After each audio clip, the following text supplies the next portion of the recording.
प्यासी चींटी और कबूतर की कहानी हिंदी में। एक समय की बात है, गर्मियों के दिनों में एक चींटी बहुत प्यासी थी और वो अपनी प्यास बुझाने के लिए पानी की तलाश कर रही थी। कुछ देर आस पास तलाश करने के बाद वह एक नदी के पास पहुंची। सामने पानी था, लेकिन पानी पीने के लिए वह सीधे नदी में नहीं जा सकती थी, इसलिए वह एक छोटे से पत्थर के ऊपर चढ़ गई। लेकिन जैसे ही उसने पानी पीने की कोशिश की, वह नदी में जा गिरी। नदी के किनारे एक पेड़ था, जिसकी टहनी पर एक कबूतर बैठा था। उसने चींटी को पानी में गिरते हुए देख लिया। कबूतर को उस पर तरस आया और उसने चींटी को बचाने की कोशिश की। कबूतर ने तेजी से पेड़ से एक पत्ता तोड़कर नदी में संघर्ष कर रही चींटी के पास फेंक दिया। चींटी उस पत्ते के पास पहुंची और उस पत्ते में चढ़ गई। थोड़ी देर बाद पत्ता तैरता हुआ नदी किनारे सूखे आ गया। चींटी ने पत्ते में से छलांग लगाई और नीचे उतर गई।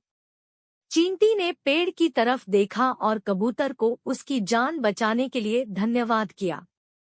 कुछ दिनों बाद एक दिन एक शिकारी उस नदी किनारे पहुंचा और उस कबूतर के घोंसले के नजदीक ही उसने जाल लगा दिया और उसमें दाना डाल दिया। वह थोड़ी ही दूर जाकर छुप गया और उम्मीद करने लगा कि वह कबूतर को पकड़ लेगा।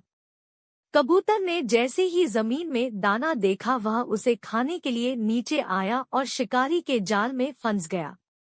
वो चींटी वहीं पास में थी और उसने कबूतर को जाल में फंसा हुआ देख लिया। कबूतर उस जाल में से निकलने में असमर्थ था। शिकारी ने कबूतर का जाल पकड़ा और चलने लगा। तभी चींटी ने कबूतर की जान बचाने की सोची और उसने तेजी से जाकर शिकारी के पैर में जोर से काट लिया।